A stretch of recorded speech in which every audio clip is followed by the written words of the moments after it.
ਸਤਿ ਸ਼੍ਰੀ ਅਕਾਲ। ਤੁਸੀਂ ਜੁੜੇ ਹੋਏ ਹੋ ਪੰਜਾਬੀ ਰੇਡੀਓ ਯੂਐਸਏ ਦੇ ਨਾਲ ਤੇ ਮੈਂ ਹਾਂ ਪ੍ਰਵੀਨ ਸ਼ਰਮਾ ਲੈ ਕੇ ਹਾਜ਼ਰ ਹਾਂ ਪ੍ਰੋਗਰਾਮ ਖਬਰ ਤੇ ਨਜ਼ਰ।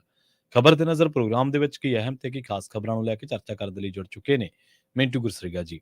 ਮਿੰਟੂ ਸਤਿ ਸ਼੍ਰੀ ਅਕਾਲ, ਸਵਾਗਤ ਹੈ ਜੀ ਪੰਜਾਬੀ ਰੇਡੀਓ ਯੂਐਸਏ ਤੇ।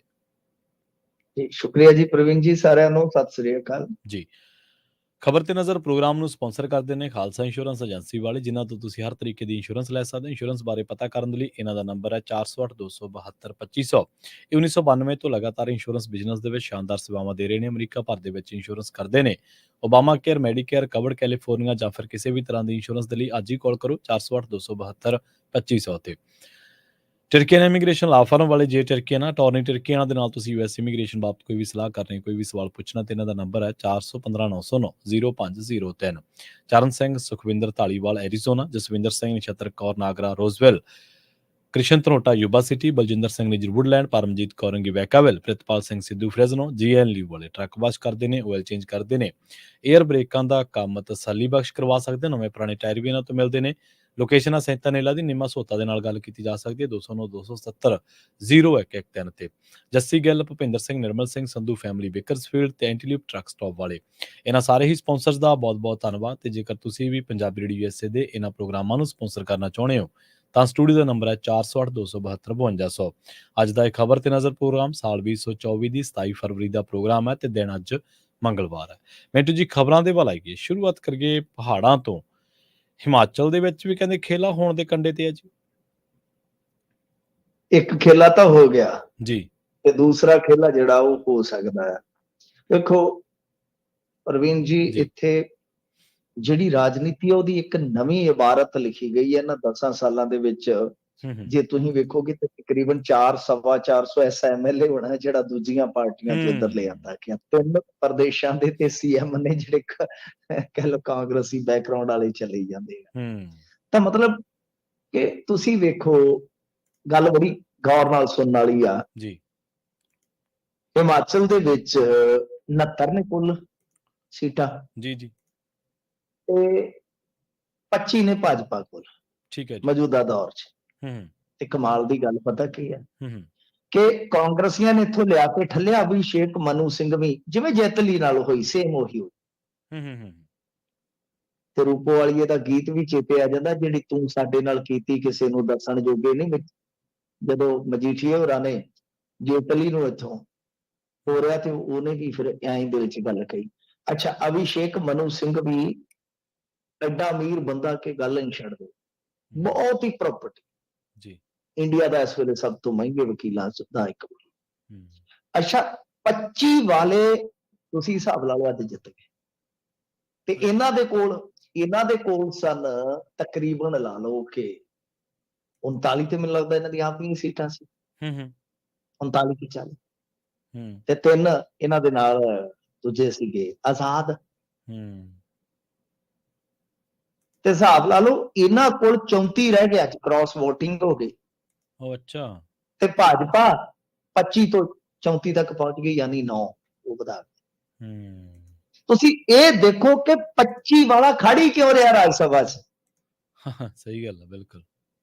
ਜੇ ਐਥੀਕਲੀ ਤੇ ਆਪਾਂ ਨੰਬਰ ਗੇਮ ਨੂੰ ਵੇਖੀਏ ਤਾਂ 25 ਵਾਲੇ ਨੂੰ ਤਾਂ ਖੜਨਾ ਨਹੀਂ ਚਾਹੀਦਾ ਕਿ ਯਾਰ ਜਿਹਦੀ ਸਰਕਾਰ ਹੈ, ਜਿਹਦੀ ਮੈਚਿਓਰਿਟੀ ਹੈ, ਉਹ ਖਲੋ ਇਸੇ ਕਰਕੇ ਰਿਹਾ ਸੀਗਾ ਕਿ ਕਿਤੇ ਨਾ ਕਿਤੇ ਕੁੰਡੀ ਪੈ ਜਾ।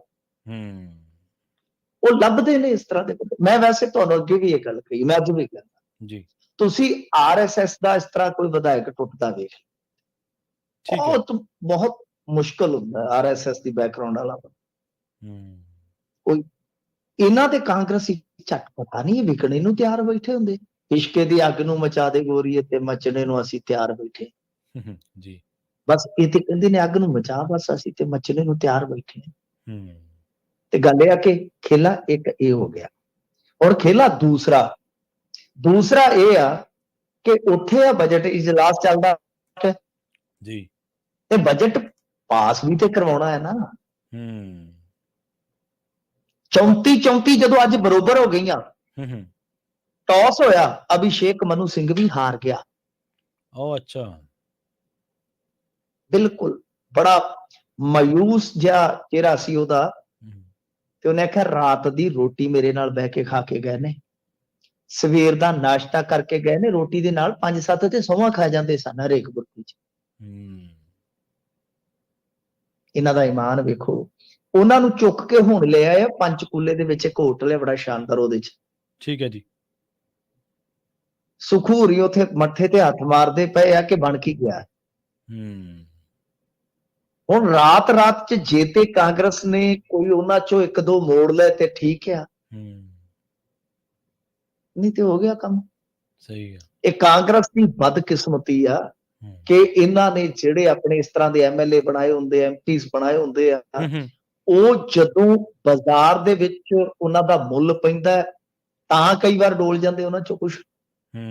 ਤੇ ਜਾਂ ਮਾੜਾ ਜਿਹਾ ਜਦੋਂ ਸੇਕ ਲੱਗਦਾ, ਯਾਰ ਇੱਕ ਗੱਲ ਤਾਂ ਤੁਹਾਨੂੰ ਮੰਨਣੀ ਪਊਗੀ ਜੀ, ਜੋ ਮਰਜ਼ੀ ਆ, ਕੇਜਰੀਵਾਲ ਹੋ ਰਹੀ ਇਸ ਮਾਮਲੇ 'ਚ ਚੀੜੇ ਆ ਯਾਰ। ਸਹੀ ਹੈ। ਜਿਹੜੀ ਗੱਲ ਸੱਚੀ ਆ, ਸੱਚੀ ਆ। ਲਾ ਜੋਰ ਰਹੇ ਨੇ ਝੁਕਾਉਣ ਲਈ, ਮਤਲਬ ਕਿ ਬਰੋਬਰ ਲੜਾਈ ਲੜੀ ਜਾ ਰਹੀ, ਕਿਉਂਕਿ ਉਹਨਾਂ ਨੂੰ ਪਤਾ ਸਾਨੂੰ ਇੱਕ ਵਾਰੀ ਜੇ ਅਸੀਂ ਝੁਕ ਗਏ ਖਤਮ ਹੋ ਜਾਣਗੇ। ਬਿਲਕੁਲ ਇਹ ਗੱਲ ਅੜੇ ਆ ਰਹੇ। ਅੱਛਾ, ਕੇਸੀਆਰ ਤੋਂ ਨਹੀਂ ਅੜਿਆ ਗਿਆ, ਨਹੀਂ ਅੜਿਆ, ਪੁੱਤਰੀ ਮੋਹ ਦੇ ਵਿੱਚ ਲੱਭ ਗਿਆ। ਹਿੰਮਤ ਸੋਰੇਨ ਅੜ ਗਿਆ ਜੀ, ਅੱਜ ਹੀਰੋ ਆ ਬੰਦਾ। ਅੱਛਾ, ਨਿਤਿਸ਼ ਨਹੀਂ ਅੜਿਆ, ਹਾਂਜੀ, ਲੋਭ ਕਹਿ ਲੋ, ਲਾਲਚ ਕਹਿ ਲੋ, ਜੋ ਮਰਜ਼ੀ ਹੈ, ਅੱਜ ਤੇਜਸਵੀ ਹੀਰੋ ਹੈ। ਤੇ ਵੇਖ ਲਓ ਤੇਜਸਵੀ ਦੇ ਸਾਰੇ ਟੱਬਰ ਨੂੰ ਈਡੀ ਊੜੀ ਫੜਾਈ ਫਿਰਦੀ ਹੈ। ਹੋ ਸਕਦਾ ਬਈ ਸੱਚਾ ਵੀ ਹੋਵੇ, ਝੂਠਾ ਵੀ ਹੋਵੇ, ਜੋ ਮਰਜ਼ੀ ਹੈ। ਤਾਂ ਮਤਲਬ ਇੱਥੇ ਦੀ ਸਿਆਸਤ ਇੰਨੀ ਗੰਦੀ ਹੋ ਗਈ ਆ ਕਿ ਹੋ ਸਕਦਾ ਕਿ ਰਾਤ ਨੂੰ ਇੱਕੋ ਕਮਰਾ ਸ਼ੇਅਰ ਕਰਨ ਵਾਲਾ ਵੀ ਤੜਕੇ ਉੱਠ ਕੇ ਕੋਈ ਦੂਜੀ ਪਾਰਟੀ ਸ਼ੇਅਰ ਕਰ ਲਵੇ। ਇਹ ਇਸ ਤਰ੍ਹਾਂ ਦੀ ਹਾਲਤ ਬਣ ਗਈ। ਅਭਿਸ਼ੇਕ ਮਨੂ, ਚਲੋ ਸਾਡੇ ਕਿਹੜਾ ਮਾਸੀ ਦੇ ਪੁੱਤ ਨੇ, ਕਾਂਗਰਸ ਨੇ ਵੀ ਸਿਆਸਤ ਕਰਨੀ ਹੈ, ਭਾਜਪਾ ਨੇ ਵੀ ਸਿਆਸਤ ਕਰਨੀ ਹੈ, ਪਰ ਤੁਸੀਂ ਇੱਥੇ ਸਿਧਾਂਤ, ਨੈਤਿਕਤਾ, ਉਹ ਸ਼ਬਦਾਂ ਦਾ ਨਾਂ ਲੈਣਾ ਬੰਦ ਕਰ ਦਿਓ ਭਾਰਤੀ ਰਾਜਨੀਤੀ। ਇੱਥੇ ਕੋਈ ਹੈ ਨਹੀਂ। ਪਰ ਇੱਕ ਗੱਲ ਆ ਕਿ ਸੁਖੂ ਨੇ ਜਿਹੜੀ ਗੱਲ ਦੱਸੀ ਆ, ਉਹ ਕਹਿੰਦਾ ਕਿ ਇਹਨਾਂ ਜਿਹੜੇ 34 ਬੱਚੇ ਨੇ ਨਾ ਸਾਡੇ ਕੋਲ, ਮਤ ਪੁੱਛੋ ਇਹਨਾਂ ਤੇ ਵੀ ਕਿੰਨਾ ਜ਼ੋਰ ਲੱਗਾ। ਅੱਛਾ, ਹਾਂਜੀ, ਵੀ ਅਸੀਂ ਤੇ ਸ਼ੁਕਰ ਕਰੋ ਇਹਨੇ ਬਚਾ ਲਏ ਨੇ, ਬਰੋਬਰ ਆ। ਵੈਸੇ ਹਾਰ ਤਾਂ ਕਾਹਦੀ ਆ, ਹਾਰ ਤਾਂ ਭਾਜਪਾ ਦੀ ਆ। ਟੌਸ ਨਾਲ ਫੈਸਲਾ ਹੋਇਆ, ਸ਼ਾਇਦ ਇਤਿਹਾਸ 'ਚ ਮੈਂ ਤੇ ਜੋ ਐਡਾ ਹੋਇਆ ਅਜੇ ਤੱਕ ਮੈਂ ਨਹੀਂ ਵੇਖਿਆ ਰਾਜ ਸਭਾ ਦੀ ਮੈਂਬਰੀ ਟੌਸ ਨਾਲ ਫੈਸਲਾ ਹੋਵੇ। ਸਰਪੰਚੀ ਵਗੈਰਾ ਆਪਾਂ ਦੇਖ ਲੈਂਦੇ ਨੇ ਕੀ ਗੱਲ। ਤੇ ਇੱਕ ਵਾਰੀ ਮੈਨੂੰ ਲੱਗਦਾ ਚੰਨੀ ਨੇ ਵੀ ਟੌਸ ਕਰਾਤਾ ਸੀ, ਉਦੋਂ ਵੀ ਸਿਆਪਾ ਪੈ ਗਿਆ ਸੀ। ਚੰਨੀ ਸਾਹਿਬ ਉਦੋਂ ਬਾਅਦ ਹੀ ਖਬਰਾਂ 'ਚ ਰਹਿਣ ਲੱਗੇ। ਹਾਂਜੀ, ਚੰਨੀ ਦਾ ਬਾਅਦ ਫਿਰ ਹਾਥੀ ਦੀ ਸਵਾਰੀ, ਸੜਕ ਤੜਵਾਤੀ, ਇਹ ਕਰਤਾ, ਉਹ ਕਰਤਾ, ਫਿਰ ਤੁਹਾਨੂੰ ਪਤਾ ਹੀ ਹੈ। ਉਦੋਂ ਫਿਰ ਚੰਨੀ ਸਾਹਿਬ PhD ਵੀ ਉਹਨਾਂ ਦਿਨਾਂ ਦੇ ਵਿੱਚ ਉਹਨਾਂ ਨੇ ਰੂਲ ਵੀ ਬਦਲਾ ਲਿਆ ਸੀਗਾ। ਹਾਂ, ਬਸ ਉਹ ਟੌਸ ਨਹੀਂ ਬਦਲਤਾ ਸਾਰਾ ਕੁਝ। ਹਾਂਜੀ, ਨਹੀਂ ਉਹ ਫਿਰ ਮੈਨੂੰ ਲੱਗਦਾ ਜੋ ਹਾਥੀ ਹੁਥੀ ਵਾਲਾ ਉਹ ਗ੍ਰਹਿ ਦਿਸ਼ਾ ਫਿਰ ਉਦੋਂ ਬਾਅਦ ਹੀ ਬਦਲੀ ਤੇ ਵੇਖ ਲਓ ਚੀਫ ਮਿਨਿਸਟਰ ਵੀ ਬਣੇ। ਖੈਰ, ਸਾਬਤ ਕੀਤਾ। ਦੇਖੋ ਗੱਲ ਇਹ ਆ ਕਿ ਭਾਈ ਇਹ ਹੁਣ ਸਾਰੀ ਕਹਾਣੀ ਜੇ ਤੇ ਸਵੇਰੇ ਬਜਟ ਇਜਲਾਸ ਆ, ਬਜਟ ਪਾਸ ਕਰਾਉਣਾ, ਜੇ ਤੇ ਰਾਤ ਕੋਈ ਗੇਮ ਘੁੰਮ ਗਈ ਤੇ ਠੀਕ ਆ, ਨਹੀਂ ਤੇ ਉੱਥੇ ਹੁਣ 34 ਬਰੋਬਰ ਦਾ ਮੈਚ ਫਸਿਆ ਪਿਆ। ਪਤਾ ਨਹੀਂ ਹੁਣ ਬਜਟ ਵੀ ਟੌਸ ਤੇ ਪਾਸ ਹੋਏਗਾ ਕਿ ਨਹੀਂ ਹੋਏਗਾ। ਪਰ ਯਾਨੀ ਕਾਂਗਰਸ ਸਰਕਾਰ ਕਿਸੇ ਵੇਲੇ ਵੀ ਉਹ ਦੇਖ ਸਕਦੇ ਆ, ਕਿਉਂਕਿ ਇਹਨਾਂ ਦੇ ਵਿੱਚੋਂ ਹੋ ਸਕਦਾ 1-2 ਖਿਸਕਣ ਨੂੰ ਫਿਰਦੇ ਹੋ, 1-2 ਵੀ ਉਹ ਲੈ ਗਏ ਹੋਰ ਤੇ ਬਸ ਬੇੜਾ ਪਾ ਰਿਹਾ। ਮਤਲਬ ਕਿ ਇਹ ਇਸ ਵੇਲੇ ਭਾਜਪਾ ਦੀ ਸਭ ਤੋਂ ਕਹ ਲਓ ਕਿ ਜਿਹੜੀ ਲੋਹ ਵਾਲੀ ਰਾਜਨੀਤੀ ਹੈ। ਤਾਂ ਤੁਸੀਂ ਦੇਖੋ ਕਿ ਡਰਦਿਆਂ ਨੇ ਨੱਡਾ ਸਾਹਿਬ ਨੂੰ ਇੱਥੋਂ ਨਹੀਂ ਦਿਖਲਾ ਰਿਹਾ, ਪਰ ਅਚਾਨਕ ਜਦੋਂ ਵੇਖਿਆ ਕਿ ਬਈ ਬੰਦੇ ਟੁੱਟ। ਅੱਛਾ, ਤੁਹਾਨੂੰ ਇੱਕ ਚੀਜ਼ ਹੋਰ ਦੱਸਾਂ, ਜਿਹੜਾ ਭਾਜਪਾ ਵੱਲੋਂ ਜਿੱਤਿਆ ਹਰਸ਼, ਜੇ ਮੈਂ ਗਲਤ ਨਹੀਂ ਤੇ ਇਹ ਵੀ ਪਹਿਲਾਂ ਕਾਂਗਰਸ 'ਚ ਹੁੰਦਾ ਸੀ। ਠੀਕ ਆ, ਸਾਲ 1.5 ਸਾਲ ਪਹਿਲਾਂ ਇਹਨਾਂ ਨੇ ਤੇ ਕਮਾਲ ਦੇ ਸੌਦੇ ਕੀਤੇ। ਅਬ ਕੀ ਵਾਰ 400 ਕੇ ਪਾਰ, ਨਹੀਂ, ਇਹ ਤਾਂ ਡਰਦੇ ਹੀ ਕਹੀ ਜਾਂਦੇ ਆ। ਤੁਸੀਂ ਵੇਖੋ ਨਾ, ਜੈੰਤ ਚੌਧਰੀ, ਉਹਨੂੰ ਲਿਆ ਕੇ ਤੇ ਰਾਜ ਸਭਾ ਦੀ ਸੀਟ ਕਹਿੰਦੇ ਦੇਣੀ ਆ।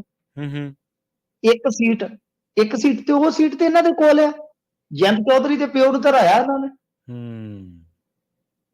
ਚੌਧਰੀ ਅਜੀਤ ਸਿੰਘ ਨੂੰ ਤੇ ਹਰਾਤਾ ਸੀ ਨਾ ਪਿਛਲੀ ਵਾਰੀ 400 ਵੋਟ ਤੇ। ਹਾਂਜੀ, ਉਦੋਂ ਪਿਛਲੀ ਵਾਰੀ ਵੀ ਹਾਰ ਗਿਆ ਸੀ। ਯਾਨੀ ਭਾਜਪਾ ਆਪਣੀ ਸੀਟ ਬਚਾਉਣ ਵਾਸਤੇ ਇੱਕ ਰਾਜ ਸਭਾ ਦੀ ਸੀਟ ਉਹਨੂੰ ਦੇਈ ਜਾਂਦੀ ਹੈ। ਦੱਸੋ, ਅਸ਼ੋਕ ਚੌਹਾਨ, ਹਾਂਜੀ, ਦੇਖ ਲਓ, ਉੱਥੇ ਵੀ ਤਾਂ ਉਹਨਾਂ ਦਾ ਬੰਦਾ ਹੀ ਆ, ਅਸ਼ੋਕ ਚੌਹਾਨ ਨੂੰ ਰਾਜ ਸਭਾ ਦਿੱਤੀ। ਕਹਿਣ ਦਾ ਮਤਲਬ ਹੈ ਕਿ ਵੇਖ ਲਓ ਕਿ ਕਿਸ ਤਰ੍ਹਾਂ ਦੀ ਇਹ ਰਾਜਨੀਤੀ ਹੈ। ਤਾਂ ਖੈਰ ਬੜਾ ਇੰਟਰਸਟਿੰਗ ਰਿਹਾ ਅੱਜ ਦਾ। ਵੈਸੇ ਯੂਪੀ ਦੇ ਵਿੱਚ ਵੀ ਕ੍ਰਾਸ ਵੋਟਿੰਗ ਹੋਈ ਆ, ਸਮਤਾ ਪਾਰਟੀ ਸਪਾ ਪਾਰਟੀ ਵਾਲੇ 5-6 ਜਿਹੜੇ ਆ ਉਧਰੋਂ ਵੀ ਡਿੱਗ ਪਏ ਜੀ ਜੀ। ਫਿਰ ਇਸ ਤੋਂ ਇਲਾਵਾ ਕਰਨਾਟਕ ਦੇ ਵਿੱਚ ਇੱਕ ਹੋਰ ਉੱਥੇ ਖੇਲਾ ਹੋਇਆ ਕਿ ਭਾਜਪਾ ਦਾ ਇੱਕ ਵਿਧਾਇਕ ਜਿਹੜਾ ਉਹ ਕ੍ਰਾਸ ਵੋਟਿੰਗ ਕਰ ਗਿਆ। ਤਾਂ ਉੱਥੋਂ ਕਾਂਗਰਸ 3 ਆਪਦੀ ਜਿਤਾ ਗਈ ਆ, ਇੱਕ ਭਾਜਪਾ। ਤੇ ਇੱਥੇ ਯੂਪੀ ਦੇ ਵਿੱਚ ਮੇਰੇ ਖਿਆਲ ਦੇ ਨਾਲ 10 ਤੋਂ 8 ਭਾਜਪਾ ਲੈ ਗਈ ਤੇ 2 ਰਹਿ ਗਏ ਸਮਾਜਵਾਦੀਆਂ ਦੇ ਕੋਲ। ਤੇ ਇੱਥੇ 11ਵੇਂ ਦਾ ਹਲੇ ਫੈਸਲਾ ਜਿਹੜਾ ਹੋਣਾ ਬਕਾਇਆ। ਸੋ ਇਹ ਸਾਰੀ ਸੂਰਤ ਹਾਲ ਸੀ। ਤੇ ਮਿੰਟੂ ਜੀ, ਰਾਜ ਸਭਾ ਦੇ ਵਿੱਚ ਹੁਣ ਕੀ ਤਾਲਮੇਲ ਹੈ ਜੀ? ਰਾਜ ਸਭਾ ਦੇ ਵਿੱਚ ਬੀਜੇਪੀ ਮੈਜੋਰਟੀ ਦੇ ਵਿੱਚ ਆ ਗਈ ਆ ਜਾਂ ਹਲੇ ਘੱਟ ਆ? ਨਹੀਂ, ਰਾਜ ਸਭਾ ਦੇ ਵਿੱਚ ਮੈਜੋਰਿਟੀ ਨਹੀਂ ਆਉਂਦੀ ਇਹਨਾਂ ਦੇ ਕੋਲ। ਰਾਜ ਸਭਾ ਦੇ ਵਿੱਚ ਇਹਨਾਂ ਦੀ ਹਾਲੇ ਵੀ ਨਿਰਭਰਤਾ ਉੱਥੇ ਹੀ ਰਹੇਗੀ। ਮਤਲਬ ਇਹਨਾਂ ਦੇ ਵੈਸੇ ਮੈਜੋਰਿਟੀ ਹੈ ਹੀ ਆ ਨਾ, ਇਹਨਾਂ ਦੇ ਗੁਪਤ ਸਮਝੌਤੇ ਆ। ਗੁਪਤ ਸਮਝੌਤੇ। ਇੱਕ ਤਾਂ ਜਿਹੜੀ ਹੈਗੀ ਆ ਕਾਂਗਰਸ YSR, ਹਾਂਜੀ, ਉਹ ਵੀ ਇਹਨਾਂ ਦੀ। ਇਹੀ ਤੇ ਇੰਡੀਆ ਦੀ ਖੂਬਸੂਰਤੀ ਹੈ ਨਾ। ਇੱਥੇ ਇਸ ਤਰ੍ਹਾਂ ਦੀ ਮੈਜੋਰਿਟੀ ਨਹੀਂ ਆਉਂਦੀ ਦੋਹਾਂ ਸਦਨਾਂ ਦੇ ਵਿੱਚ। ਇੱਥੇ ਲੋਕ ਸਭਾ ਜਿੱਤਣ ਦਾ ਮਤਲਬ ਇਹ ਨਹੀਂਗਾ ਵੀ ਉਤਲਾ ਸਦਨ ਵੀ ਤੁਹਾਡੇ ਕੋਲ ਹੀ ਆ ਜਾਊਗਾ। ਤੇ ਨਹੀਂ, ਇਹੀ ਇਸੇ ਕਰਕੇ ਤਾਂ ਸੀ, ਕਿਉਂਕਿ ਸ਼ਾਇਦ ਉਦੋਂ ਪਤਾ ਸੀਗਾ ਨਾ ਕਿ ਆਉਣ ਵਾਲੇ ਸਮੇਂ 'ਚ ਸਨ 2000 ਤੋਂ ਬਾਅਦ ਇਸ ਤਰ੍ਹਾਂ ਦਾ ਬੰਦਾ ਆ ਸਕਦਾ ਹੈ। ਜੀ, ਸਹੀ ਗੱਲ। ਤਾਂ ਗੱਲ ਇਹ ਆ ਕਿ ਅੱਛਾ, ਇਹ ਬੜਾ ਔਖਾ ਹੁੰਦਾ ਕੰਮ, ਕਿਉਂਕਿ ਇਹ ਕੰਪੋਜੀਸ਼ਨ ਹੀ ਇਸ ਤਰ੍ਹਾਂ ਦੀ ਹੈ ਨਾ ਸਾਰੀ। ਹੁਣ ਤੁਸੀਂ ਇਹਨਾਂ ਨੂੰ ਗੁਪਤ ਸਮਝੌਤਾ ਕਰਨਾ ਪੈਂਦਾ ਹੈ, ਜਿਵੇਂ ਨਵੀਨ ਪਟਨਾਇਕ ਹੈ ਉਹਦੇ ਨਾਲ, ਜਗਨ ਮੋਹਨ ਰੈਡੀ ਦੇ ਨਾਲ, ਉਹ ਫਿਰ KCR ਦੇ ਨਾਲ ਵੀ ਇਹਨਾਂ ਦਾ ਗੁਪਤ ਸਮਝੌਤਾ। ਹੁਣ ਤੇ ਵੈਸੇ ਮੂੰਹ ਲੋਕੇ ਵੀ ਕਹਿੰਦੇ ਕਿ ਵੇਸੀ ਨਾਲ ਵੀ ਇਹਨਾਂ ਦਾ ਗੁਪਤ ਸਮਝੌਤਾ। ਕਹਿੰਦੇ ਇਹ ਚਰਚਾਵਾਂ ਸੁਣਦੇ ਹੀ ਆਪਾਂ। ਤੇ ਗੱਲ ਇਹ ਆ ਕਿ ਮਤਲਬ ਉਹ ਇਸੇ ਕਰਕੇ ਆ ਕਿ ਕੁਝ ਚੀਜ਼ਾਂ ਰਾਜਨੀਤੀ 'ਚ ਤੁਹਾਨੂੰ ਪਤਾ ਸਮਝੌਤਾਵਾਦੀ ਹੋ ਜਾਂਦੀਆਂ ਨੇ। ਉਹ ਇਸੇ ਕਰਕੇ ਆ ਕਿ ਜਦੋਂ ਕਿਤੇ ਜ਼ਰੂਰਤ ਪੈਂਦੀ ਆ, ਇਹ ਜਿਹੜੇ ਨਵੀਨ ਪਟਨਾਇਕ ਹੋ ਰਹੀ ਆ, ਇਹ ਫਿਰ ਰਾਜ ਸਭਾ ਦੇ ਵਿੱਚ ਇਹਨਾਂ ਦਾ ਗੱਡਾ ਕੱਢ ਦਿੰਦੇ ਆ। ਬਾਕੀ ਚੈੱਕ ਕਰ ਲਾਂਗੇ, ਹਾਲੇ ਚੋਣ ਹੋਈ ਜਾਂਦੀ ਹੈ, ਨੰਬਰ ਕਿੱਥੇ ਜਿਆ। ਪਰ 7-8 ਸ਼ਾਟ ਸੀਗੇ ਆ ਪਿੱਛੇ ਜੇ ਜਦੋਂ ਇਹਨਾਂ ਨੇ ਪਾਸ ਕਰਾਉਣਾ ਸੀ, ਕਿਹੜਾ ਮਹੱਤਵਪੂਰਨ ਬਿੱਲ ਸੀਗਾ, ਉਦੋਂ ਇਹਨਾਂ ਨੂੰ ਚਾਹੀਦੇ ਸਨ 120 ਤੇ 7 ਸ਼ਾਟ ਸੀਗੇ ਇਹਨਾਂ ਦੇ ਕੋਲ। ਜੀ ਜੀ ਜੀ। ਉਹ ਫਿਰ ਇਸ ਤਰ੍ਹਾਂ ਹੀ ਇੰਤਜ਼ਾਮ ਕਰ ਲਿਆ। ਨਹੀਂ, ਬਿਲਕੁਲ ਮਿੰਟੂ ਜੀ, ਜਿਵੇਂ ਤੁਸੀਂ ਇਹ ਜਗਨ ਰੈਡੀ ਦਾ ਨਾਂ ਲਿਆ ਜਾਂ YSR ਵਾਲੇ, ਇਹੀ ਧੱਕਾ ਲਾ ਦਿੰਦੇ ਇਹਨਾਂ ਨੂੰ। ਕਈ ਅੜੇ ਬਿੱਲ ਆਪਾਂ ਦੇਖੇ ਤਾਂ ਹੈ ਰਾਜ ਸਭਾ ਦੇ ਵਿੱਚ, ਫਿਰ ਇਹਨਾਂ ਨਾਲ ਸਹਿਮਤੀ ਹੋ ਕੇ ਚਲੋ ਜੀ ਪਾਸ ਹੋ। ਖੇਤੀ ਵਾਲੇ ਵੀ ਤੇ ਇਦਾਂ ਹੀ ਹੋਏ ਸੀ। ਖੇਤੀ ਵਾਲੇ ਵੀ ਇਦਾਂ ਹੀ ਪਾਸ ਹੋਏ ਸੀ। ਹਾਂਜੀ ਹਾਂਜੀ, ਬਿਲਕੁਲ। ਇਹ ਫਿਰ ਅੜਿਆ ਗੱਡਾ ਇਹਨਾਂ ਦਾ ਕੱਢ ਹੀ ਜਾਂਦੇ ਜੀ। ਤੇ ਜੀ ਬਿਲਕੁਲ ਜੀ। ਤੇ ਮਿੰਟੂ ਜੀ, ਅਗਲੀ ਖਬਰ ਦੇ ਵੱਲ ਵਧੀਆ ਆਪਾਂ ਗੱਲ ਕਰੀਏ ਕਿਸਾਨ ਆਗੂਆਂ ਦੀ ਫੁੱਟ ਦੀ। ਖਾਸਾ ਇਸ ਫੁੱਟ ਨੇ ਨਿਰਾਸ਼ ਕੀਤਾ ਜਿਹੜੇ ਲੋਕ ਨੀਝ ਲਾ ਕੇ ਕਿਸਾਨ ਅੰਦੋਲਨ ਨੂੰ ਦੇਖ ਰਹੇ ਸੀ ਜਾਂ ਸਮਰਥਨ ਵੀ ਕਰਦੇ। ਆਪਾਂ ਦੇਖਿਆ ਕਿ ਕਿਸਾਨ ਆਗੂਆਂ ਦੇ ਪਹਿਲੇ ਸੱਦੇ ਤੇ ਲੋਕ ਟਰੈਕਟਰ ਟਰਾਲੀਆਂ, ਆਪਦੇ ਗੈਸੀ ਚੁੱਲ੍ਹੇ, ਸਾਰਾ ਕੁਝ ਤਰਪਾਲਾਂ ਪਾ ਦਿੰਦੇ ਆ। ਹੁਣ ਕਹਿੰਦੇ ਫੁੱਟ ਖੁੱਲ ਕੇ ਸਾਹਮਣੇ ਆ ਗਈ ਹੈ ਜੀ। ਇਹ ਦੇਖੋ ਪ੍ਰਵੀਨ, ਸਮਰਥਨ ਜਿਹੜਾ ਨਾ ਉਹ ਕਿਸਾਨੀ ਦਾ ਕਰਨਾ ਚਾਹੀਦਾ। ਜੇ ਕਿਸਾਨ ਆਗੂਆਂ ਦਾ ਧੰਨਵਾਦ ਸਮਰਥਨ ਕਰੋਗੇ ਤਾਂ ਇਹ ਵੀ ਮੋਦੀ ਮੋਹ ਤੋਂ ਘੱਟ ਨਹੀਂ ਹੈਗਾ। ਕਿਉਂਕਿ ਆਗੂ ਠੀਕ ਹੈ, ਆਗੂ ਲੀਡ ਕਰ ਰਿਹਾ ਹੈ, ਤੇ ਜੇ ਆਗੂ ਆਪਣੀ ਲੀਡਰਸ਼ਿਪ 'ਚ ਕੋਈ ਕੁਤਾਹੀ ਕਰ ਰਿਹਾ, ਤੇ ਜੇ ਤੁਸੀਂ ਉੱਥੇ ਵੀ ਅੰਨ੍ਹੇਵਾਹ ਫੁੱਲ ਚੜਾ ਦਿਓਗੇ, ਇਹਦਾ ਮਤਲਬ ਹੈ ਕਿ ਤੁਹਾਡੇ ਅੰਦੋਲਨ ਦਾ ਤੇ ਤੁਹਾਡਾ ਆਪਣਾ ਪਤਨ ਜਿਹੜਾ ਵੱਟ ਤੇ ਪਿਆ। ਅਫਸੋਸ ਦੀ ਗੱਲ ਆ, ਮੈਂ ਤੁਹਾਨੂੰ ਇੱਕ ਚੀਜ਼ ਕਹਾਂ ਕਿ ਅਫਸੋਸ ਦੀ ਗੱਲ ਆ, ਬਹੁਤੇ ਬੰਦਿਆਂ ਨੂੰ ਪਤਾ ਹੀ ਨਹੀਂ ਹੁੰਦਾ ਕਿ ਬੇਸਿਕ ਸਾਡੀਆਂ ਮੰਗਾਂ ਕਿਹੜੀਆਂ ਨੇ। ਆ ਹੁਣ ਪਤਾ ਲੱਗਣ ਡਿਆ ਕਿ ਇਹ ਜਿਹੜਾ ਅੰਦੋਲਨ ਸੀ, ਇਹਦੇ ਵਿੱਚ ਤਾਂ ਦੁਫਾੜ ਆ।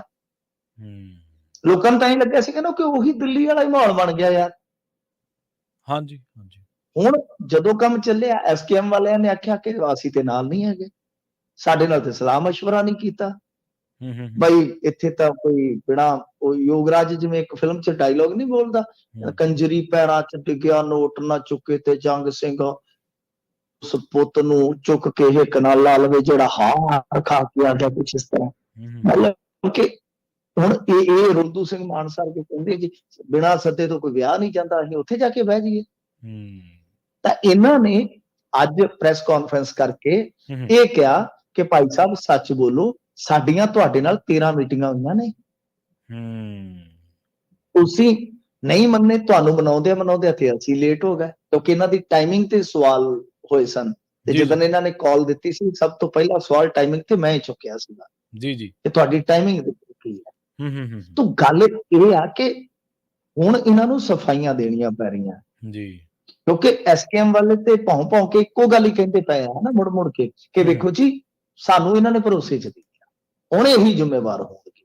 ਠੀਕ ਹੈ। ਤਾਂ ਹੁਣ ਇਹਨਾਂ ਤੇ ਦਬਾਅ ਬਣਦਾ ਨਾ, ਇੱਕ ਤੇ ਇਹ ਆ ਕਿ ਪ੍ਰਵੀਨ ਜੀ ਇੱਥੇ ਸਾਫ਼ ਹੋ ਗਿਆ ਨਾ ਜੀ, ਜਿਹੜੀਆਂ 2 ਕਾਲਾਂ ਦਿੱਤੀਆਂ ਦਿੱਲੀ ਜਾਣ ਦੀਆਂ ਫੇਲ ਹੋਈਆਂ ਨੇ, ਫੇਲ ਹੋਈਆਂ। ਨੁਕਸਾਨ ਉਲਟਾ ਹੋ ਗਿਆ ਇਹਨਾਂ ਦਾ, ਨੁਕਸਾਨ ਹੀ ਹੋਇਆ। ਹੁਣ ਦਬਾਅ ਬਣਦਾ ਕਿ ਅੱਗੇ ਕੀ ਕਦਮ ਚੁੱਕਣੇ ਆ, ਤੇ ਸਭ ਤੋਂ ਵੱਡਾ ਦਬਾਅ ਤਾਂ ਫਿਰ ਲੀਡਰਸ਼ਿਪ ਤੇ ਇਹ ਬਣਦਾ ਹੈ ਕਿ ਭਾਈ ਤੁਸੀਂ ਵਾਰ-ਵਾਰ ਨਾਕਾਮ ਹੋ ਰਹੇ ਹੋ, ਨੁਕਸਾਨ ਹੋ ਰਿਹਾ ਹੈ, ਤੇ ਤੁਸੀਂ ਏਕੇ 'ਚ ਕਿਉਂ ਨਹੀਂ ਵੱਜਦੇ।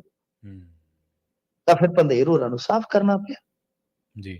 ਹੁਣ ਐਸਕੇਐਮ ਵਾਲੇ ਇਹਦੇ ਤੇ ਕੀ ਪ੍ਰਤੀਕਰਮ ਦੇਣਗੇ, ਪਰ ਤੁਸੀਂ ਵੇਖੋ ਨਾ ਕਿ ਕਮਾਲ ਦੀ ਗੱਲ ਹੈ ਕਿ ਜੇ ਤੁਹਾਡੀਆਂ ਮੀਟਿੰਗਾਂ ਹੋਈਆਂ ਤੇ ਤੁਸੀਂ ਕਹੋ ਕਿ ਸਾਡੇ ਨਾਲ ਤਾਂ ਕੋਈ ਗੱਲ ਹੀ ਨਹੀਂ ਕੀਤੀ ਉਹਨਾਂ ਨੇ, ਯਾਰ ਇਹ ਕਿੱਡਾ ਵੱਡਾ ਝੂਠ ਹੈ। ਜ਼ਿਆਦਾਤਰ ਆਗੂ ਤੌਲੀਆਂ ਦਾੜੀਆਂ ਵਾਲੇ ਆ। ਹਾਂਜੀ ਬਿਲਕੁਲ ਬਿਲਕੁਲ, ਸਾਡੇ ਬਜ਼ੁਰਗਾਂ ਦੇ ਸਮਾਨ। ਇਹ ਇਦਾਂ ਨਹੀਂ ਚਾਹੀਦਾ। ਇਹ ਕਿਉਂਕਿ ਜੇ ਤੁਹਾਡੇ 'ਚ ਇਹੀ ਸਿਧਾਂਤਕ ਪਹੁੰਚਦਾ ਬਈ ਕਿਤੇ ਖੱਪਾ ਹੈ ਤਾਂ ਫਿਰ ਤਾਂ ਬਹੁਤ ਵੱਡਾ ਸਵਾਲ ਹੈ। ਅੱਛਾ, ਸਭ ਤੋਂ ਵੱਡੀ ਗੱਲ ਹੈ ਕਿ ਮੰਨ ਲਓ ਜੇ ਉਹ ਤੁਹਾਡੇ ਨਾਲ ਤੁਰ ਪੈਂਦੇ ਤੇ ਜੋ ਡੱਲੇਵਾਲ ਸਾਹਿਬ ਕਹਿੰਦੇ ਸੀ ਕਿ ਇਹਨਾਂ ਨੇ 5-5 ਕਰੋੜ ਰੁਪਇਆ ਲਿਆ, NRIਆਂ ਤੋਂ ਆਇਆ ਜੀ, ਫਲਾਣੇ ਤੋਂ ਆਇਆ, ਫਿਰ ਉਹ ਸਭ ਠੀਕ ਸੀ। ਜਿਹੜੇ ਕਹਿੰਦੇ ਸਨ ਕਿ ਚਿੱਠੀਆਂ ਲਿਖੀਆਂ ਗਈਆਂ, ਜੋ ਕਹਿੰਦੇ ਸਨ ਇੱਕ ਮੰਤਰੀ ਦੇ ਘਰੇ ਜਾ ਕੇ ਇੱਕ ਲੀਡਰ ਤੇ ਉੱਥੇ ਮਹਿੰਗੀ ਸ਼ਰਾਬ ਤੇ ਡੁੱਲ ਗਿਆ, ਇਹ ਸਭ ਕੁਝ ਕੱਜਿਆ ਜਾਣਾ ਸੀ। ਅੱਛਾ, ਖੁਦ ਮੰਨ ਗਿਆ ਕਾਦੀਆਂ ਕਿ ਮੇਰੇ ਕੋਲ 50 ਲੱਖ ਰੁਪਇਆ ਮੋਰਚੇ ਦਾ ਹਾਲੇ ਪਿਆ। ਜੀ ਜੀ ਬਿਲਕੁਲ। ਨਾਲ ਉਹਨੇ ਇਹ ਵੀ ਕਿਹਾ ਕਿ ਪਤਾ ਨਹੀਂ ਹੁਣ 74 ਲੱਖ ਕਿਹਾ ਸੀ ਕਿ 84 ਲੱਖ ਕਿ ਡੱਲੇਵਾਲ ਕੋਲ ਸੀ, ਤੇ ਡੱਲੇਵਾਲ ਕਹਿੰਦਾ ਜੀ ਮੈਂ ਤਾਂ ਲੰਗਰ ਲਾਤਾ। ਉਹ ਅੱਛਾ, ਮਤਲਬ ਸਵਾਲ ਹੁਣ ਜੇ ਤੁਸੀਂ ਇਹ ਵੀ ਸਵਾਲ ਨਾ ਕਰੋਗੇ ਤਾਂ ਫਿਰ ਤੁਸੀਂ ਕਿਸਾਨ ਤੇ ਵਿਚਾਰਾ ਜਿਵੇਂ 75% ਉਹਨੂੰ ਪਤਾ ਹੀ ਨਹੀਂ ਹੁੰਦਾ, ਕਾਡਰ ਨੂੰ ਨਹੀਂ ਪਤਾ ਹੁੰਦਾ ਕਿ ਮੰਗਾਂ ਕੀ ਨੇ, ਮੰਗਾਂ ਕੀ ਨੇ, ਸਾਡੀਆਂ ਮੰਗਾਂ ਕਿਹਦੇ ਨਾਲ ਜੁੜੀਆਂ ਨੇ, ਕਿੰਨਾ ਬਜਟ ਚਾਹੀਦਾ ਜੀ। ਮਤਲਬ ਇਹ ਵੀ ਇੱਕ ਸਵਾਲ ਨਿਕਲੇਗਾ ਨਾ ਜਦੋਂ ਇਸ ਪਾਟਕ ਚੋਂ ਜੇ ਤੁਸੀਂ ਇਕੱਠੇ ਹੋ ਜਾਂਦੇ ਤੇ ਜਿਹੜੇ ਤੁਸੀਂ ਇੱਕ ਦੂਜੇ ਤੇ ਇਲਜ਼ਾਮ ਲਾਇਆ ਕਿ ਉਹ ਕੱਜ ਦਿੰਦੇ, ਫਿਰ ਉਦਾਂ ਹੀ ਰਹਿ ਜਾਂਦੇ। ਇਹ ਵੀ ਇੱਕ ਬੜਾ ਵੱਡਾ ਸਵਾਲ ਹੈ ਨਾ ਸਿਧਾਂਤ ਤੇ ਜੀ, ਕਿ ਤੁਸੀਂ ਸਿਧਾਂਤਵਾਦੀ ਹੋ ਕੇ ਹੀ ਇਹ ਫੈਸਲਾ ਲਿਆ ਸੀ ਕਿ ਅਸੀਂ ਰਾਜਨੀਤਿਕ ਬੰਦਿਆਂ ਦੇ ਨਾਲ ਨਹੀਂ ਚੱਲਣਾ, ਅਸੀਂ ਗੈਰ ਰਾਜਨੀਤਿਕ ਮੋਰਚਾ ਬਣਾਵਾਂਗੇ।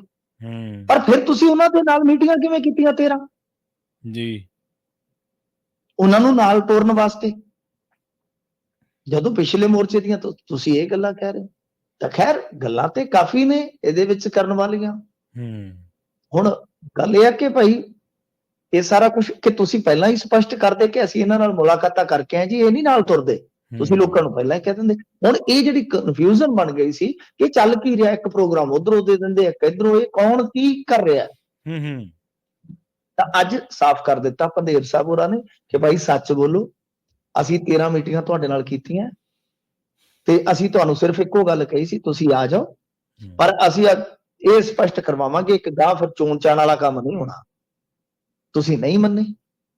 ਇਹ ਗੱਲ ਅੱਜ ਬਜ਼ੁਰਗ ਆਗੂ ਆ ਕਿ ਮੇਰੇ ਨਾਨਕਿਆਂ ਦੇ ਲਾਗੇ ਹੀ ਉਹਨਾਂ ਦਾ ਪਿੰਡ ਆ, ਸਤਨਾਮ ਸਿੰਘ ਬਹਿਰੂ ਜੀ, ਉਹਨਾਂ ਨੇ ਵੀ ਕਹੀ, ਉਹ ਕਹਿੰਦੇ ਕਿ ਮੈਂ ਜਾ ਕੇ ਇਹਨਾਂ ਨਾਲ ਗੱਲ ਕੀਤੀ। ਆ ਵੇਖੋ ਇਹਨਾਂ ਦੇ ਹੁਣ ਕੀ ਇੱਕ ਦੂਜੇ ਪ੍ਰਤੀ ਹੈਗੇ ਨੇ ਸੋਚ ਵਾਲੇ ਬਈ ਪੈਂਤੜੇ। ਹਾਂਜੀ, ਹਾਂ ਸਹੀ ਗੱਲ ਹੈ। ਅੱਛਾ, ਉਹ ਕਹਿੰਦੇ ਜੀ, ਉਹ ਕਹਿੰਦੇ ਕਿ ਪੰਨੂ ਪੰਧੇਰ ਤੇ ਛੱਡੋ ਇਹਨਾਂ ਨੂੰ ਤਾਂ ਕਿਸੇ ਵੀ ਕੀਮਤ ਤੇ ਨਹੀਂ, ਅਸੀਂ ਤੇ ਉਗਰਾਹ ਨੂੰ ਵੀ ਕੱਢਣ ਨੂੰ ਫਿਰਦੇ। ਅੱਛਾ, ਇਹ ਸਤਨਾਮ ਸਿੰਘ ਬਹਿਰੂ 85 ਸਾਲ ਦਾ ਬਜ਼ੁਰਗ ਆਦਮੀ ਆ, 40-50 ਸਾਲ ਦਾ ਉਹਦਾ ਘੋਲਾਂ ਦਾ ਤਜਰਬਾ ਹੈ, ਅੱਧੀ ਸਦੀ ਹੋ ਗਈ। ਉਹਨੇ ਗੱਲ ਕਹੀ। ਹਾਂਜੀ, ਤੇ ਉਹ ਕਹਿੰਦਾ ਕਿ ਇਹ ਕਹਿੰਦੇ ਨੇ ਸਾਨੂੰ ਸੱਦਿਆ ਨਹੀਂ ਤੇ ਮੈਨੂੰ ਕਿਹੜਾ ਇਹਨਾਂ ਨੇ ਕਾਰਡ ਘੱਲਿਆ। ਜਦੋਂ ਮੈਨੂੰ ਲੱਗਿਆ ਵੀ ਮੈਂ ਇਹਨਾਂ ਦੇ ਪਿੰਡ ਇੱਥੇ, ਉਹਨਾਂ ਦਾ ਪਿੰਡ ਫਿਰ ਵਿੱਚ ਆ ਗਿਆ ਨਾ ਉੱਥੇ ਦੇਵੀਗੜ੍ਹ ਵਾਲੀ ਸਾਈਡ, ਖਨੌਰੀ ਤੇ ਸ਼ੰਭੂ ਦੇ ਵਿਚਾਲੇ ਆ ਦੇਵੀਗੜ੍ਹ, ਉਹ ਸਾਡੇ ਨਾਨਕਿਆਂ ਦਾ ਏਰੀਆ, ਉਹ ਮਤਲਬ ਕਿ ਵਿਚਾਲਾ। ਉਹ ਕਹਿੰਦਾ ਜਦੋਂ ਮੈਨੂੰ ਲੱਗਿਆ ਭਾਈ ਇਹ ਤਾਂ ਸਾਡੇ ਬੱਚੇ ਆ ਗਏ ਇੱਥੇ ਯਾਰ, ਤਾਂ ਮੈਨੂੰ ਕਿਹਾ ਗਿਆ ਵੀ ਮੀਟਿੰਗ ਕੀਤੀ ਅਸੀਂ ਤੇ ਮੇਰੀ ਕਿਹਾ ਜਥੇਬੰਦੀ ਨੂੰ, ਮੈਂ ਕਿਹਾ ਤੋਰ ਹੁਣ। ਤੇ ਕਹਿੰਦਾ ਮੈਂ ਬਿਨਾਂ ਸੱਦੇ ਤੋਂ ਆਇਆ ਯਾਰ, ਮੈਂ ਇਹਨਾਂ ਦੇ ਕੋਲ ਆ ਕੇ ਅਰਜ਼ ਕੀਤੀ ਮੈਂ ਇੱਥੇ ਮੋਰਚੇ 'ਚ ਬਹਿਣ ਆਇਆ, ਹਿੱਸਾ ਬਣਨਾ। ਤਾਂ ਮਤਲਬ ਕਿ ਕਾਫੀ ਗੱਲਾਂ ਇਹਨਾਂ ਨੇ ਵੀ ਕੁਝ ਪਾਏਦਾਰ ਵੀ ਕੀਤੀਆਂ ਨੇ, ਕਾਫੀ ਗੱਲਾਂ ਕੀਤੀਆਂ ਇਹਨਾਂ ਨੇ। ਹੁਣ ਐਸਕੇਐਮ ਵਾਲੇ ਕੀ ਇਹਦਾ ਜਵਾਬ ਦਿੰਦੇ ਪਤਾ ਨਹੀਂ ਹੈ, ਪਰ ਇਹ ਸਾਫ਼ ਹੈ ਜੀ ਕਿ ਵਖਰੇਵੇਂ ਜਿਹੜੇ ਆ ਉਹ ਨਾ ਸਿਰਫ ਪ੍ਰਵੀਨ ਜੀ ਆਪਾਂ ਕਹਿ ਸਕਦੇ ਹਾਂ ਕਿ ਵਿਚਾਰਕ ਨੇ, ਬਲਕਿ ਕਿਤੇ ਨਾ ਕਿਤੇ ਥੋੜੇ ਜਿੱਦਾਂ ਕਹਿ ਲਈਏ ਕਿ ਇੱਕ ਦੂਜੇ ਤੇ ਇਲਜ਼ਾਮ ਤਰਾਸ਼ੀਆਂ ਲੱਗੀਆਂ ਨੇ, ਉਹ ਥੋੜੇ ਨਿੱਜੀ ਵੀ ਹੋ ਸਕਦੇ, ਵਿਅਕਤੀਗਤ ਵੀ ਹੋ ਸਕਦੇ। ਜੀ ਜੀ ਤੇ ਮਿੰਟੂ ਜੀ, ਆਪਨੇ ਕੁਝ ਉਮੀਦਵਾਰ ਐਲਾਨੇ ਤੇ ਕੁਝ ਤੇ ਕਹਿੰਦੇ ਮੰਥਨ ਹੋ ਰਿਹਾ, ਦਿੱਲੀ ਐਲਾਨ ਤੇ ਜੀ ਕਿ ਪੰਜਾਬ ਵੀ ਕੋਈ ਕੀਤਾ ਐਲਾਨ? ਹਾਂਜੀ ਹਾਂਜੀ, ਬਿਲਕੁਲ ਦਿੱਲੀ ਐਲਾਨੇ ਇਹਨਾਂ ਨੇ। ਪੰਜਾਬ ਬਾਰੇ ਤੇ ਹਾਲੇ ਇਹਨਾਂ ਦਾ ਮੰਥਨ ਚਿੰਤਨ ਚੱਲਦਾ ਪਿਆ ਹੈ ਜੀ, ਉਹਦੇ ਵਿੱਚ ਟਾਈਮ ਲੱਗੇਗਾ।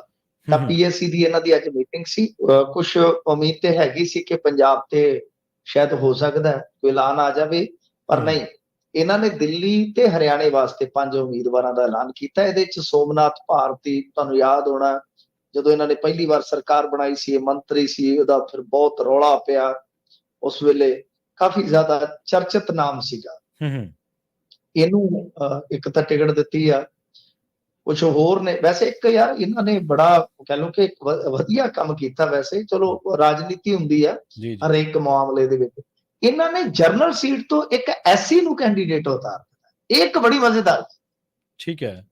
ਨਹੀਂ ਤਾਂ ਆਮ ਤੌਰ ਤੇ ਆਪਾਂ ਦੇਖਦੇ ਹਾਂ ਕਿ ਮਾਰੀ ਦੀਆਂ ਪਾਰਟੀਆਂ ਰਿਜ਼ਰਵ ਸੀਟਾਂ ਤੇ ਹੀ ਇਹਨਾਂ ਭਾਈਚਾਰੇ ਦੇ ਲੋਕਾਂ ਨੂੰ ਉਤਾਰਦੀਆਂ।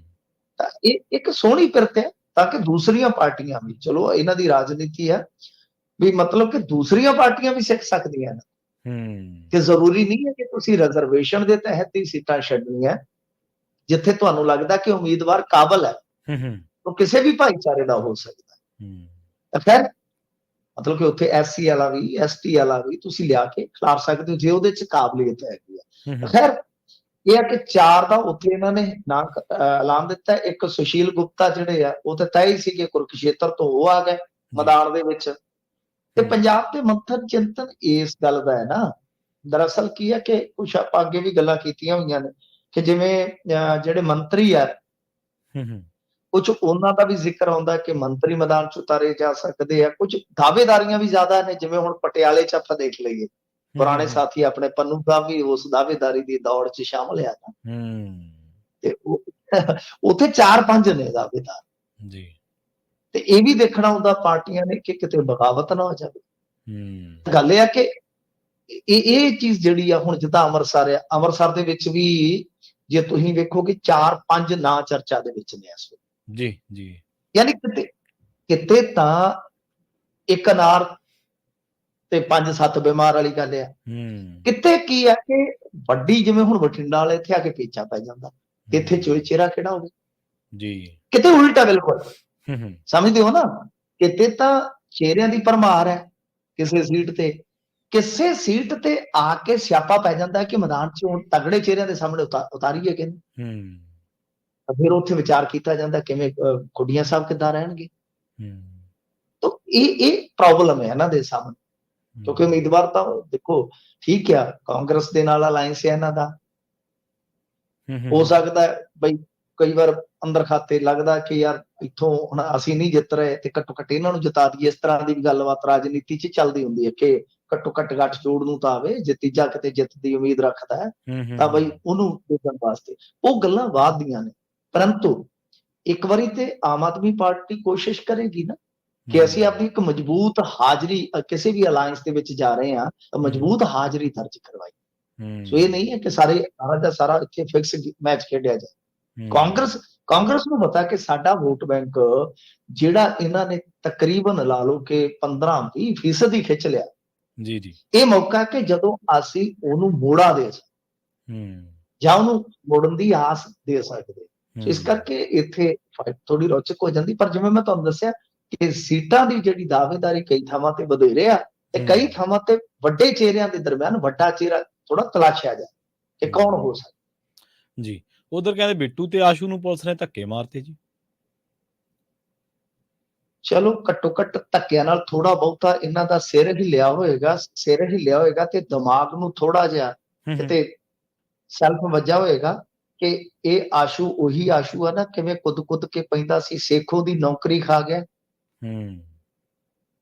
ਸੇਖੋ ਦੀ ਨੌਕਰੀ ਆਸ਼ੂ ਦੀ ਬਦੌਲਤ ਹੀ ਗਈ ਹੈ ਨਾ। ਹਾਲਾਂਕਿ ਚਲੋ ਸੇਖੋ ਸਾਹਿਬ ਦੇ ਵੀ ਕੁਝ ਐਕਸ਼ਨ ਤੁਹਾਨੂੰ ਪਤਾ ਹੀ ਹੈ ਜਿੱਦਾਂ ਦੇ ਰਹੇ ਨੇ, ਪਰ ਗੱਲ ਇਹ ਆ ਇਹ ਸੇਖੋਂ ਨੇ ਤੇ ਆਪਣੀ ਡਿਊਟੀ ਨਿਭਾਈ ਸੀ ਹੂੰ ਤੇ ਨਵਜੋਤ ਸਿੰਘ ਸਿੱਧੂ ਪੰਜਾਬ ਦਾ ਰਾਖਾ ਕਹਿਣ ਵਾਲਾ ਉਹ ਇੱਕ ਆਪਦੇ ਅਫਸਰ ਦੀ ਰਾਖੀ ਨਾ ਕਰ ਸਕਿਆ, ਮੰਤਰੀ ਹੁੰਦੇ ਆ। ਕਿਵੇਂ ਪ੍ਰਿੰਸੀਪਲ ਉਹ ਇੱਕ ਬੀਬੀ ਨੂੰ ਇਹ ਪਿਆ ਸੀ ਕੁੱਦ ਕੇ ਸਕੂਲ ਦੇ ਸੈਮੀਨਾਰ 'ਚ, ਹਾਂਜੀ ਹਾਂਜੀ ਯਾਦ ਹੋਣਾ। ਨਹੀਂ ਹੰਕਾਰ ਉਦੋਂ ਉਹ ਤਾਂ ਸੇਖੋਂ ਸਾਹਿਬ ਨੂੰ ਕਹਿ ਰਹੇ ਸੀ, ਜੇ ਕੋਰਟ ਨੂੰ ਜਾ ਕੇ ਕਹਦੇ ਮੰਤਰੀ ਨਹੀਂ ਆਉਂਦਾ, ਬਾਅਦ ਦੇ ਵਿੱਚ ਉਸੇ ਕੋਰਟ 'ਚ ਫਿਰ ਜ਼ਮਾਨਤਾਂ ਲਈਆਂ ਆਸ਼ੂ ਸਾਹਿਬ ਨੇ। ਫਿਰ ਇਹ ਤਾਂ ਕਹਿੰਦੇ ਮਿੱਧ ਕੇ ਰੱਖ ਦਿਆਂਗੇ ਹਾਂਜੀ ਹਾਂਜੀ ਹਾਂਜੀ ਹਾਂਜੀ ਹਾਂਜੀ ਬਿਲਕੁਲ। ਤੇ ਅੱਡ ਅਮਰੀਸ਼ ਪੁਰੀ ਬਣਿਆ ਸੀ ਫਿਲਮਾਂ ਵਾਲਾ।